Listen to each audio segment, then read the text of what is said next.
Hello there, everybody. Welcome back to Star Wars Labs. We've got our monthly tier list for you all, and now that we have read The High Republic, Eye of Darkness, we are going to be giving you guys our updated 2023 Star Wars canon novel rankings. We do this tier list every year at the end of the year. Hopefully you enjoy this video. Make sure you hit that like button and you subscribe to the channel for more content like this. Like I said at the beginning, we do a tier list every single month. So if you are interested in tier lists, rankings, we also have a top 10 series. Make sure you join the channel. And if you're looking at the entries on this list, you might notice that there are no novelizations, which we did include last time, but we decided to not include them this time for brevity because we added, I think, 8 more novels to the list this year. So to keep it brief, we decided not to include the novelizations. We also, as with last time, decided not to include junior novels because they are hard to compare to adult and young adult. And we also decided not to include short story compilation. All right, to get in to the ranking here, we start with John Jackson Miller's A New Dawn. This was the book that kicked off all of Star Wars canon. A New Dawn is a really solid book. I enjoyed it. Some of the characterization of Kanan and Hera especially do change over time because this book was released prior to the show. Also has a great villain, an underrated villain in Count Vidian. Still, it's not necessarily one I think about all the time. I think this year I expanded the tiers to have way more, so we have less books all stacked in one specific tier. I think when we look at this, I would give A New Dawn a B. Yeah, I would put it at B as well. It's a fun story. We get a little bit of Kanan backstory and a little bit of how the Empire is patrolling its people. It's kind of middle of the road for me too. Next, we have Tarkin by James Lucena. A great look into the psychotic but brilliant mind of Tarkin, especially his early childhood. To me, still, after reading it so many years ago, sticks out to me on Ariadu. For what it did for Tarkin and what it's elevated him in status for this whole era, I would honestly put it like an A-.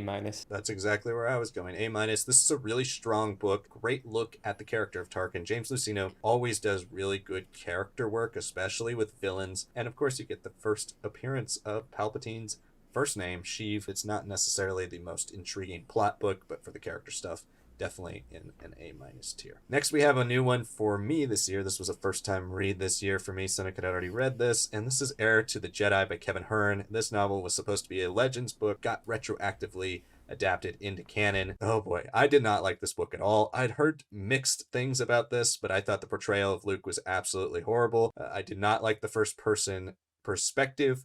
Luke is just very, very dumb in this book. It's not just sophomorically dumb. It's not he's learning the galaxy, but he doesn't understand how to do anything. And he especially doesn't understand how to deal with people. This is a novel that takes place in between A New Hope and The Empire Strikes Back during a time which we've seen heavily expanded upon in like the Jason Aaron comics. He tries to make Noodles move at one point. Yeah, I'm not a big fan of this book. Honestly, if there was one canon book that I would absolutely say F, it would be Heir to the Jedi. I'm not as harsh on the book. I haven't read it in a decade almost, so, my feelings on it are not so strong that I need to fight for it. It is like a D tier book for me. I like Nakari's character. I liked a lot of the connections to the Clone War storytelling. It's fine. I can go with F, but a D is where I'd put it. Next up, we have Lords of the Sith, written by Paul S. Kemp. This is like one of the first real entries into the dark side, featuring Palpatine and Vader forced to work together on Rylot. There's some great Clone Wars connections. Obviously, Champ Syndulla, his first real attempt at trying to kill these people, and getting pretty close to one that's kind of become underrated at this point. So I'd put it somewhere around a B or B-.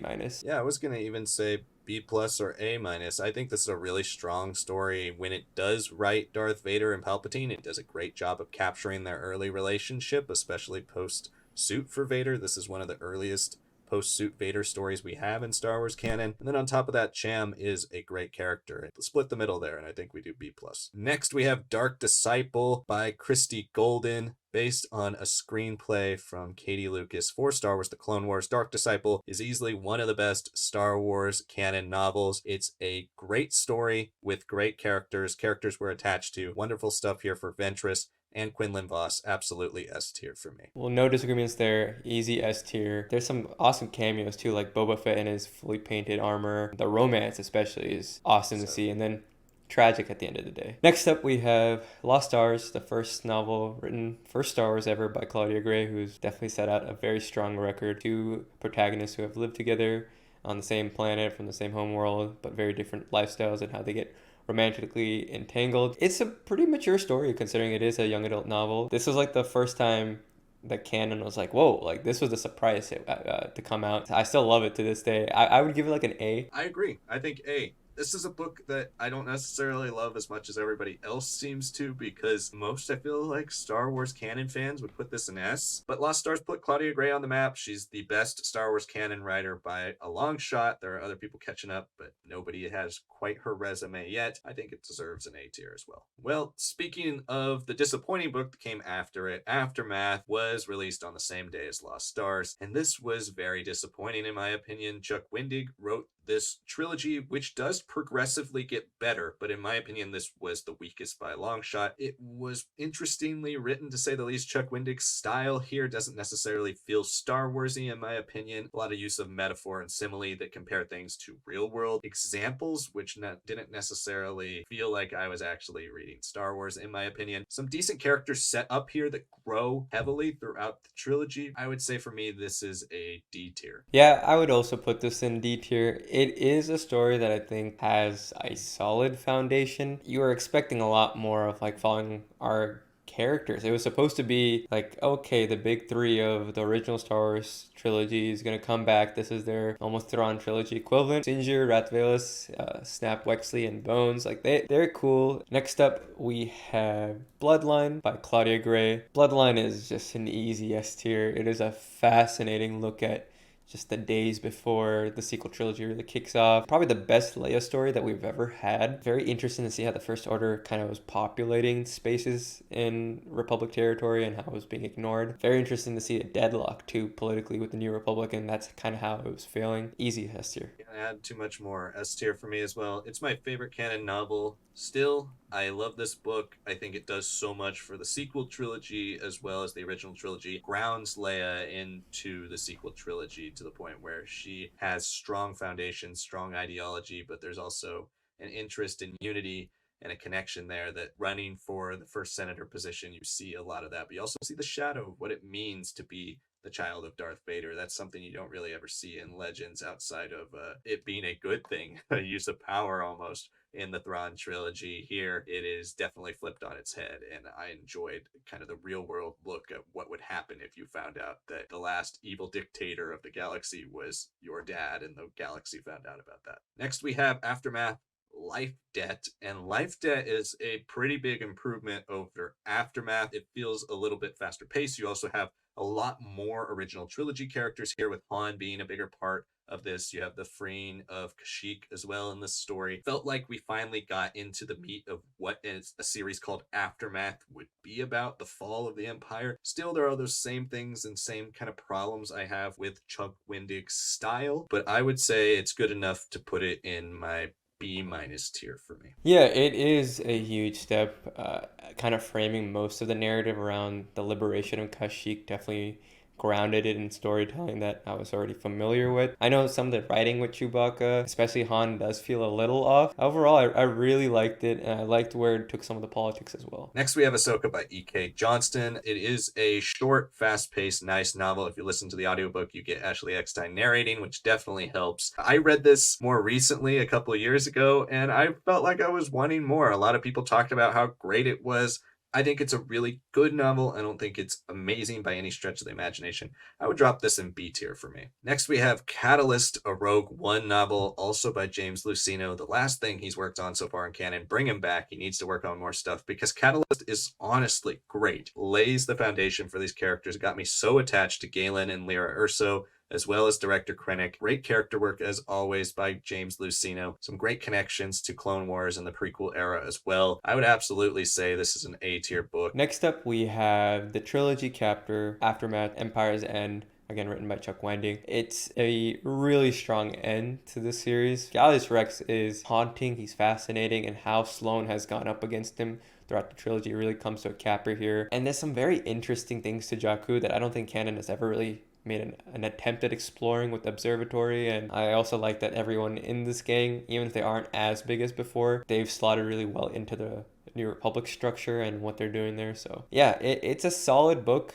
I would say B or B plus. It's quite good there. Yeah, I would go with B plus. I think this is a really good book. Its plot is the most interesting of the three, and I think that's where I think by the time you get here, the events are going down and you're really into them. And I think he does. Chuck Wendig is, for as much of a problem as I have sometimes with the way he turns his language into Star Wars imagery, the characters in his stories are actually very good. And so by the time we get here, I cared about what happened to the characters. I cared about the fall of the Empire, cared about the Battle of Jakku, and I cared about everything that was going down in this book, both in interludes and in the story itself. Next, we have Thrawn, Timothy Zahn's first canon Thrawn novel. Thrawn is a great book, and now that we are moving into Thrawn being more mainstream with him in the shows, and then eventually I guess he'll be the main villain of the film, I go back to this novel a lot, and for my foundation on what I think of Thrawn and the characterization of Thrawn in TV as well, and I think this book really does a great job transitioning what eventually I read in the Ascendancy trilogy when that finally came out to what we see in Rebels and then now in Ahsoka. This is a great bridge book,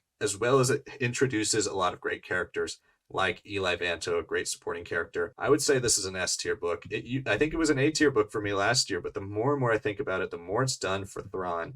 I would definitely put it in S now. It's such a fascinating read. It sticks with you. I would say that this is such a strong introduction to the anti-hero look of Thrawn that's really shaped up Zahn's writing for the canon version. There's a lot for Price here that I think is quite like dark, and just how she grows into herself. The Academy stuff for me is some of the best stuff there, because I think that's where we get to see a lot of like the xenophobia and how Eli also kind of relates to him. Next, we have Leia, Princess of Alderaan, the next young adult book from Claudia Gray. Leia, Princess of Alderaan is a strong book. It's a good character study. There are a lot of good things in this book. However, this is definitely, as a younger adult book, one that deals with a little more sophomoric problems, I guess, compared to Lost Stars, which is kind of a grand epic love story. Here, Leia is discovering herself, and it's a strong book, but definitely isn't my favorite Leia story. I would say Leia, Princess of Alderaan would be the top of my B tier. Next, we have Phasma. Phasma by Delilah S. Dawson is a dark,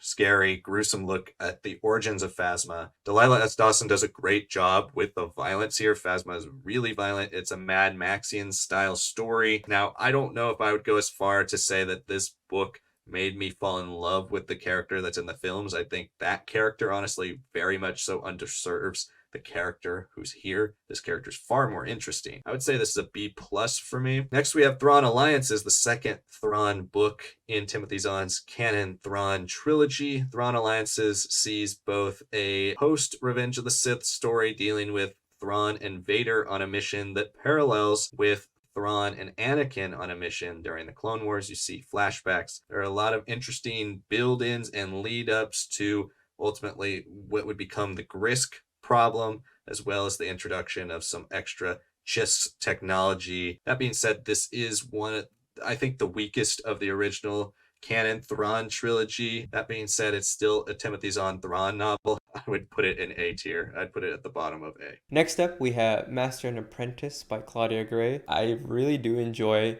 getting a little bit more understanding of why Qui-Gon is so like obsessed with prophecy. We also get an introduction of Rael Averross, who was another Dooku apprentice before Qui-Gon. Yeah, I would give this a S minus. Yeah, I would be okay jumping it into S tier as well. This is a great book. It's a great character book too, where, something like Bloodline or Thrawn to me balances being great character stories with really interesting and important, impactful plot.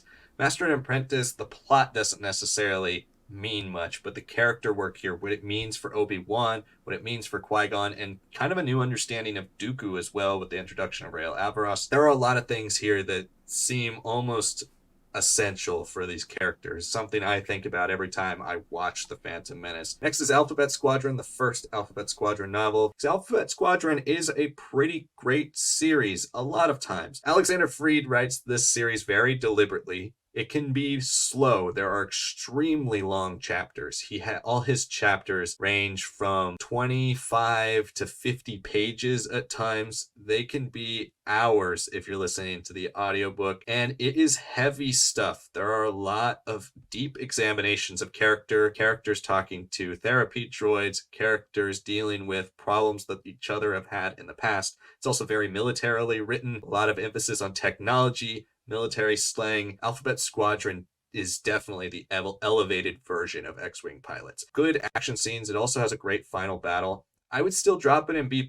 Next, we have Thrawn Treason by Timothy Zahn, the final book in his first semi-connected canon Thrawn trilogy. This book is shorter. It takes place over a shorter amount of time as well, but a lot goes down here for story that's left out of Rebels Season 4. This is really important to Thrawn. It's really important to kind of what we're seeing with Thrawn in Ahsoka, some of the things and the ways we see him evolve into more of a villain / anti-hero here. He's definitely wronged by the Emperor at times, but you see the more brutal Thrawn growing throughout this story. I really love this book. I don't know if I could quite put it in S. I would say it's the top of my A right now. Next up, we have Star Wars Dooku Jedi Lost. A lot of this is told through Ventress's first real introduction to Dooku. It's a fascinating look into the psychology of the character. There's a lot that hurts him too from his past. It is still in my mind the biggest Dooku story needed here. I would give it a B plus, somewhere around there. Yeah, I was even gonna say A-. I think this is the best of all of the audio dramas that Lucasfilm has released in canon. I want more from Dooku Jedi Lost, but I also love what's here. So I'm good compromising with a B+. I do think this is a really great audio drama. Next, we have Resistance Reborn by Rebecca Rowanhorse. Resistance Reborn was a pretty disappointing book, in my opinion. I hate to say it. I did enjoy what it went for. It really tried to unite what was kind of the new Star Wars EU, the expanded universe and canon. It does heavily focus on Poe and Finn, which is nice to see because they definitely get sidelined in The Rise of Skywalker compared to Rey and Kylo Ren. It just felt like this was too big of a story to tackle in one book. And at the same time, it's also a story that feels very ancillary. It doesn't feel like it's important, but you need more development for all of these characters, and so it's kind of caught in between. I would unfortunately have to give Resistance Reborn a C. Next, we have Queen's Peril, the second of the Queen's trilogy from E.K. Johnston. We get a real understanding that Naboo, as glorious and beautiful as it is one of the areas that is falling apart. It is in the part of space that is kind of being ignored. This is also a very empowering story for Padme. She is still a teenager, right? So there are moments where being a queen is definitely heavy on her. My issue with this book is I liked this so much until we got into the Phantom Menace territory, because once that story starts, it's like a B minus. It's somewhere around there. It's not that great after that. Next is Alphabet Squadron, Book 2, Shadowfall. Book 2 of Alphabet Squadron, honestly, the first half, I was really on board with. I thought, wow, I finally adjusted the characters. I'm really starting to get interested in what the story is. And the second half of this book, I felt like was a little bit more slogging. Regardless, I think the events of this series are still strong. They continue. It's written as a trilogy. It continues to build off of the strengths of its previous story and build up to something that I think is going to be pretty epic when I finally get to read the finale. I would put it at the top of my B tier, maybe right behind Leia. Next is Thrawn Ascendancy Chaos Rising, the first book of the Ascendancy trilogy. Another great Thrawn book here. Kicks off the Ascendancy trilogy with definitely the tightest book of the trilogy, but it is a tight story. It's an interesting story. It gets you used to the politics, the world building, the characters. Zahn does something here with the Ascendancy trilogy that really has never been done with Star Wars, which is completely telling a story in a whole new galaxy, a whole new part of the universe that we don't know anything about. And now we're finally doing it in Ahsoka, but at least we have some characters to ground ourselves to. All we know is Thrawn here, and Thrawn is not the character that we know from the other books or from Rebels, but it's really the ancillary characters that are the big surprise. There are some great ones in this story. I really love this book. I would put it in A as well. Next, we have Light of the Jedi, written by Charles Soule, the first book of the entire High Republic initiative. Fantastic start. This is the biggest series of canon. The Great Disaster is one of the most interesting concepts.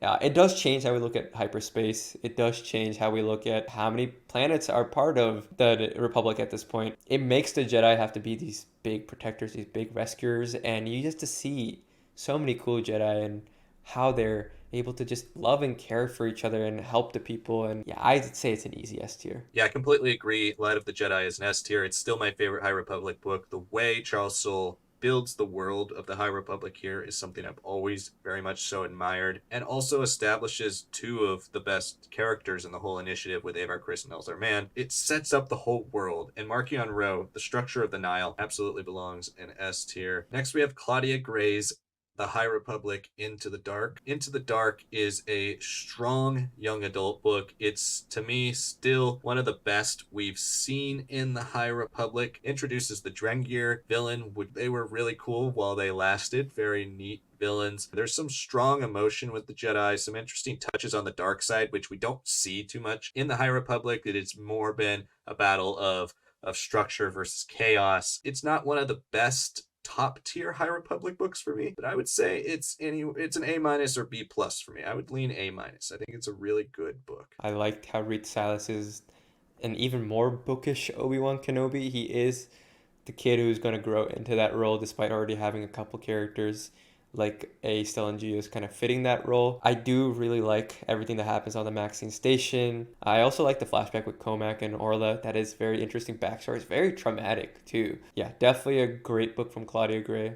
Another one in our pantheon of canon excellence. Next, we have Thrawn Ascendancy Greater Good, the second book in the Ascendancy trilogy by Timothy Zahn. Greater Good has always been my least favorite, easily, of this trilogy. There's less emphasis on Thrawn, more emphasis on class structure, things happening to other members of the Ascendancy that we're still growing to love, but Thrawn being our anchor, I wanted a bit more of him. Even with all those complaints, though, this is a Timothy Zahn Thrawn book. It is still great. I still really like this book. I would put it in A minus. Next up, we have the second adult novel in High Republic Phase 1, The Rising Storm, written by Kevin Scott. Personally, this is my favorite High Republic story, even now. Marchion Ro here grew as such a big villain in Light of the Jedi, but that felt more of the Nile background story kind of being the system kind of being established. Here you get him being like the main focus of the Nile, and he's got a great cold open introduction there too. Elzar Mann is the Jedi that we follow here, and after his little bit dark cliffhanger, we get to see why he was right to be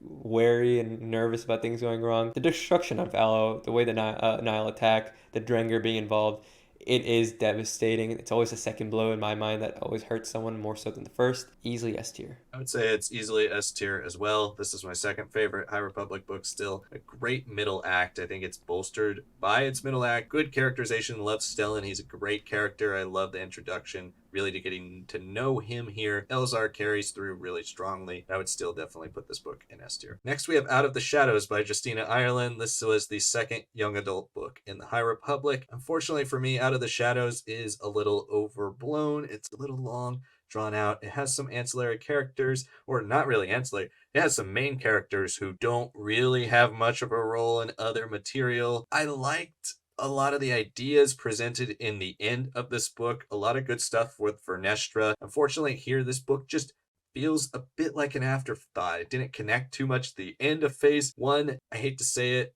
I would probably put it at the top of C. Yeah, I would also put it at C. You know, Sylvester Yarrow to me was not that interesting. I think she felt too much of a copy of Affie Hollow, who I thought was still better written. The Santeca Graf dynamic, which was intriguing to think about in Light of the Jedi, goes nowhere here. But I've been dying on this hill since we read this book.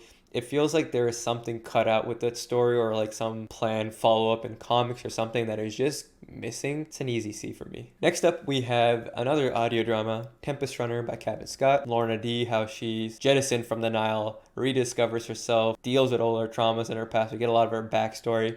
Ultimately, it's not something I care too much about, but I will say actually getting to hear her voice, the production quality of all this, I would give this like a B+.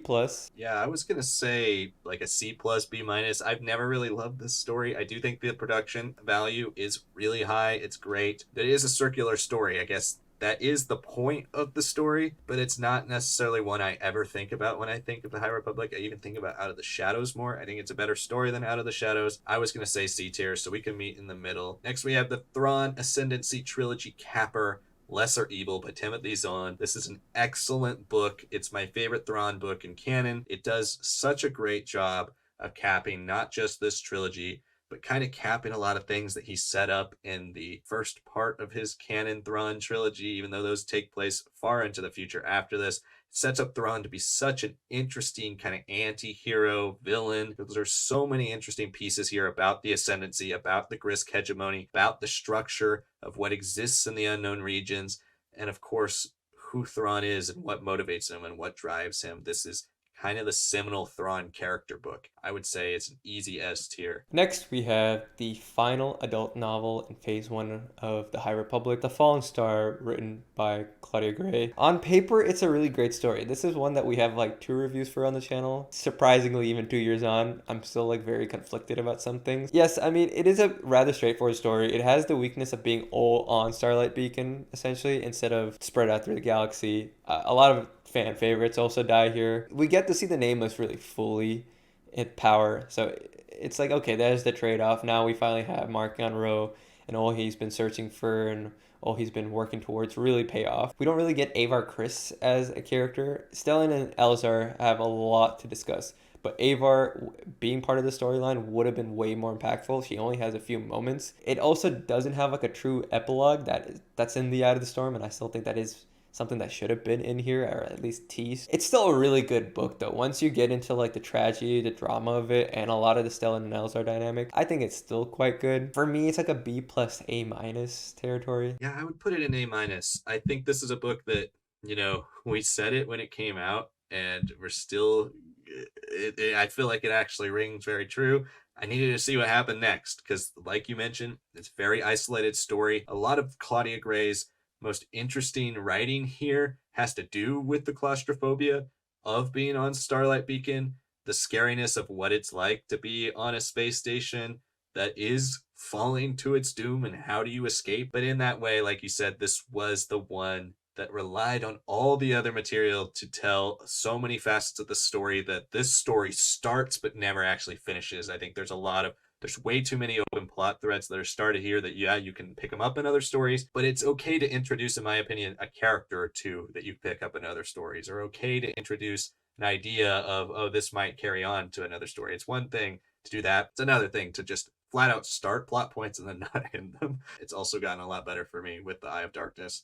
I would say it's A minus. Next, we have Midnight Horizon, the final young adult book in Phase 1 of The High Republic. It's by Daniel Jose Older. This is an interesting book, and no, it has a lot of haters out there, which I was surprised to find out after I first read it, because I think it's a perfectly fine, enjoyable read. It's a fun story. It doesn't do too much, and if you haven't read Adventures, you're really, I feel like, gonna be lost and not enjoy this. I did really love the final act of this book. Yes, with most of Daniel Jose Older's writing, it can come across as sophomoric and a little goofy at times, so that's there, but I did like a lot of what he did with some of the characters. I would still say it's a big step down from Into the Dark, in my opinion, but it is a step up from Out of the Shadows. I would say B minus for me. I would also put it in B minus. I do really like the characterizations. Reeth and Ram Jamoram's dynamic is so cool. It's like big bro, little bro. I love that. Zine also has a pretty important role when she comes into the story. It is a High Republic Adventures capper, like compared to how even that comic book series from IDW ended. Like, this is truly the end here, and I really want to see what happens in Phase 3, because I think if they build off of this, the story could maybe rise a little bit more. Next up, we have Star Wars Brotherhood by Mike Chen. Amazing book. I think it maybe has lost a little bit of impact for me since I first read it, because I was so high on it. This is definitely the strongest Padme Anakin dynamic that we've ever seen. I'd say across canon and Legends. Some very mature storytelling. You can understand why these two people were attracted to each other on an emotional level too. Obi-Wan and Anakin, right? They are the next step. It feels like a continuation of Obi-Wan and Qui-Gon in Master and Apprentice here. The plot itself is pretty threadbare. Like, yes, Asajj is introduced. I at least really love where it leaves our characters, and it does explain why they kind of go into like the whole armored look, why they are so much more integrated by the end of the novel with the clone troopers in this war. B plus, A minus. It's one that slept a little bit for me. Okay, I was going to go A. I think this is a great bridge book. I'm not usually a huge character guy, but of course, when a character-driven story is led by Anakin and Obi-Wan, I can definitely come around on that. I think Brotherhood is that perfect, almost essential story that transitions the Anakin, the more pouty Anakin that we see in Attack of the Clones, the more frustrated Obi-Wan, to the more strong, good-natured friendship version of these characters that you see right off the bat in the early days of the Clone Wars show. This is a novel that I think is almost essential for these characters if you really want to understand everything about them. I would still firmly put this as an A tier book for me. I would, if it was me ranking it on my own list, I would put it behind Chaos Rising, but ahead of Lost Stars and Alliances.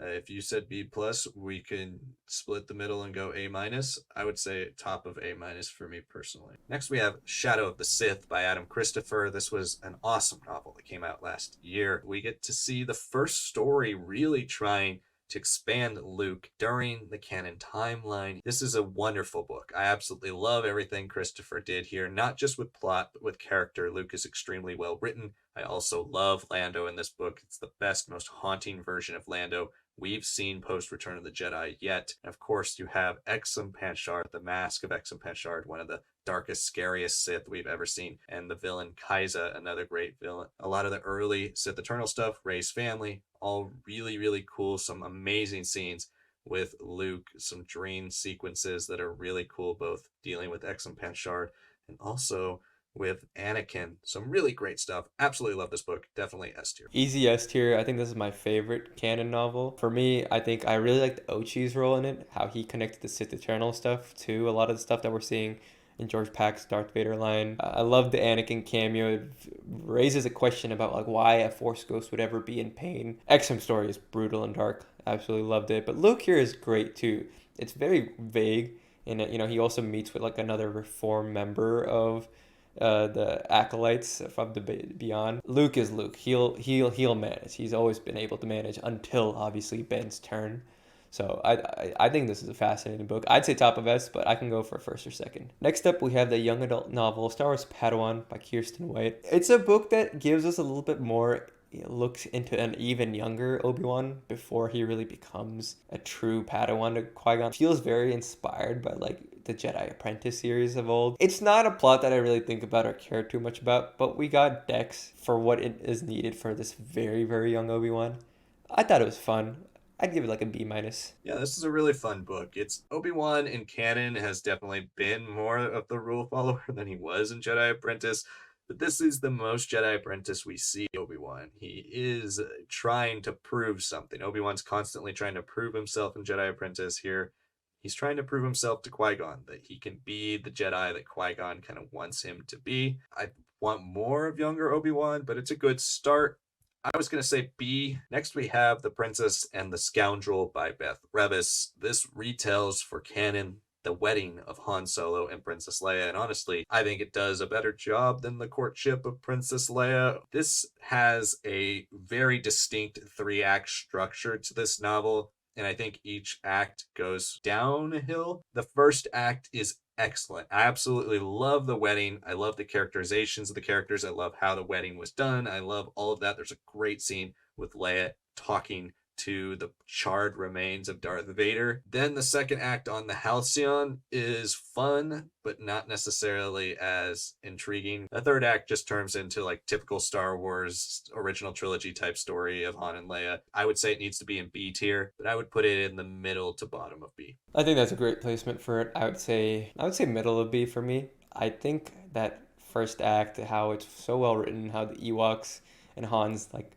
dynamic in Return of the Jedi is kind of fully played up here, and then you get to see the details like the art that's been provided on the cover and the picture of Luke kind of officiating the wedding. The Halcyon stuff is fine. It's obviously tie-ins for the now defunct hotel. Middle of B. Next up, we have the Phase 2 opener, the young adult novel Path of Deceit. This was co-written by Justina Ireland and Tessa Gratton. This is where we get to see a lot more of like the precursors to the Nile. We get to see the Path of the Open Hand, and we have the Jedi interact with the Path and see these differences form up. But then the ending happens, and you're like, oh my god, that is so brutal and disturbing. And I would give this a S, but I can go for an A too. I would say for me, this is an A tier. I don't think it quite gets up to the top level of High Republic books, but it's definitely in that middle to upper. Path of Deceit is a short, quick read. It's probably the shortest High Republic young adult or adult novel to date, but it is very powerful. It's a slow build thriller, and on top of that, Martyr Row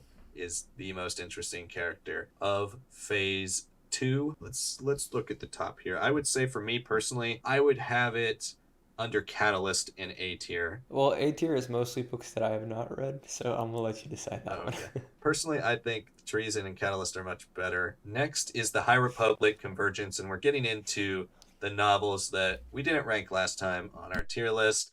The Convergence is written by Zoraida Cordova. It's the first adult novel in the High Republic Phase 2.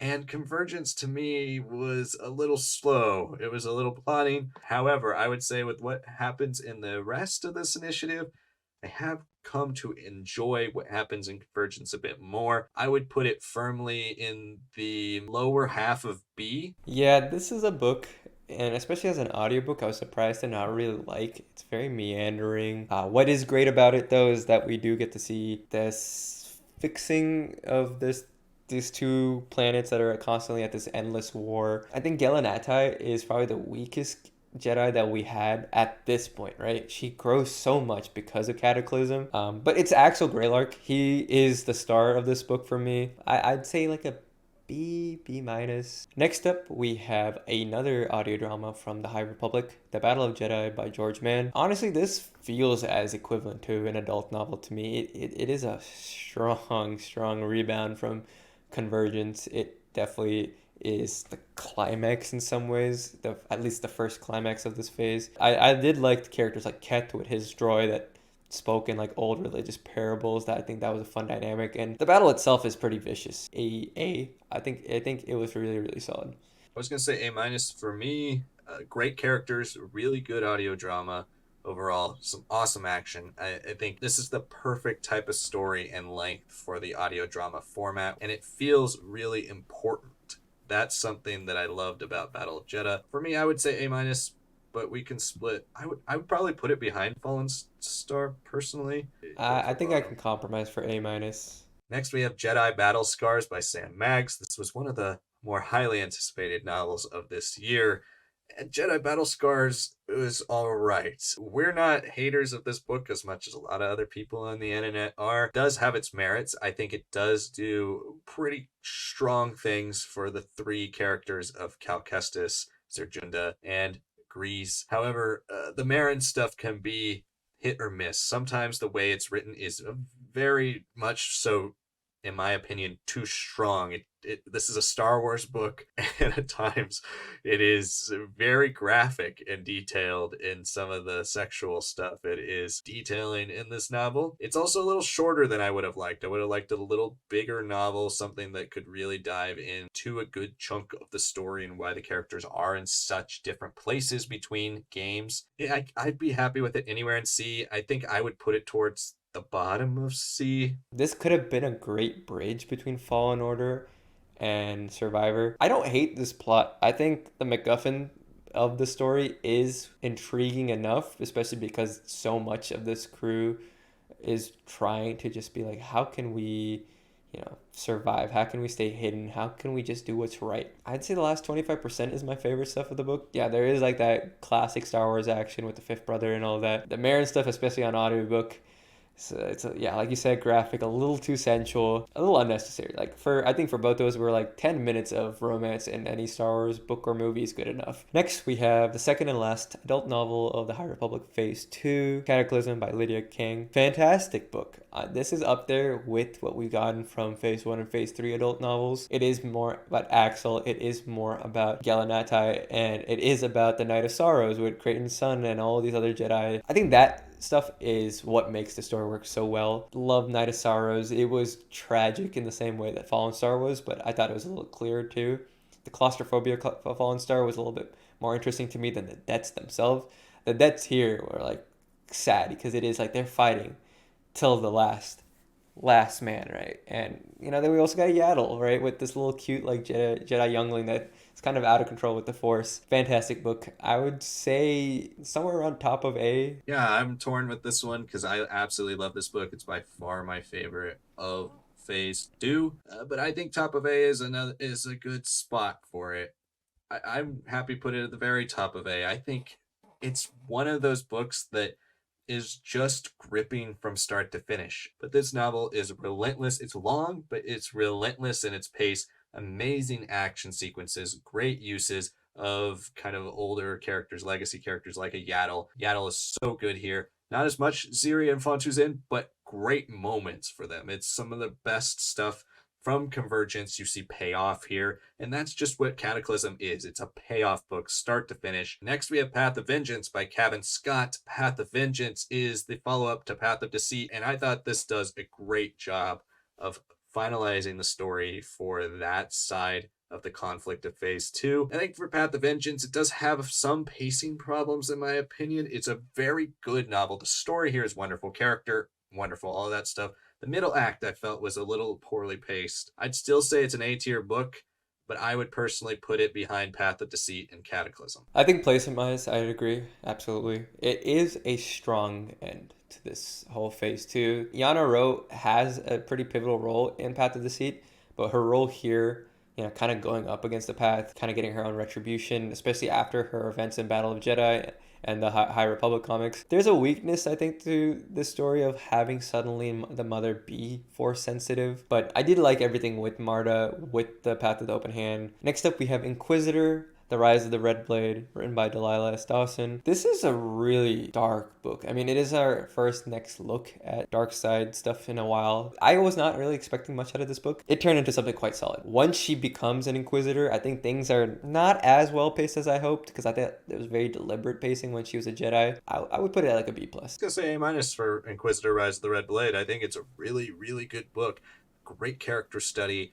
And one of the first real examples of the dark side in canon. We haven't explored the dark side too many times in canon novels. This guy is a really good character. Twallen, really good characters. At times, this book felt a little over dramatic to me sometimes, but you are dealing with the dark side. You're dealing with people who are very passionate and emotional. I would give it an A- personally. Yeah, I'm fine with putting it at an A-. Next, we have Crimson Climb by E.K. Johnston. This was one of the latest releases, just came out in October. This is a story about Kira after Han abandons her on Corellia, and she is captured and eventually becomes part of Crimson Dawn. This is a interesting character study. It falls very much so, in my opinion, in the vein of Padawan and Leia, Princess of Alderaan. Plot isn't super interesting, but it's the character stuff here. It's the stuff with Dryden Voss, and it's the stuff with Kira. I would put this in the B tier. Next up, we have the final book released in 2023, the first book of Phase 3 of the High Republic, The Eye of Darkness by George Mann. Excellent book. I mean, this is something that I definitely needed after the cliffhangers of Fallen Star, and especially a lot of the open threads. Big fan of the Avar redemption. A lot of her story was sidelined into the High Republic comics. I loved her dynamic with a lot of her supporting characters, especially Breland. I also loved Elzar's story of, trying to emulate his two closest friends, Stellan, who's now gone, and Avar, who's been trapped away in the seclusion zone. Mark-Jan Rowe, not as big of a presence here, which I think kind of pulls back the book as a whole, and that also limits some of the plot. Overall, just a big fan of how all of these Jedi, a year after the events of Fallen Star, how they're dealing with that. It is a lot more characterization focused, but I think that's what makes me really like it. So I'd give it somewhere an A. For me, I still want to sit with Eye of Darkness more. We did just do a review. We just finished it. I really like this book a lot. For me, I think I would say A- now, but I'm okay bumping it up to A. This is really close with Path of Vengeance and kind of my rankings of the High Republic. Like those books a lot. They are strong character books, but they both have some of their own weaknesses. I think Path of Vengeance has more structural weaknesses for me than Eye of Darkness, where Eye of Darkness, I think, is just, it has so much going on. There are things left out that you want more of, right? And so some really cool twists and turns. George Mann writes this book extremely well. The pace is excellent. So you know what? Maybe the way I'm talking to... I'm fully willing to bump it up towards A.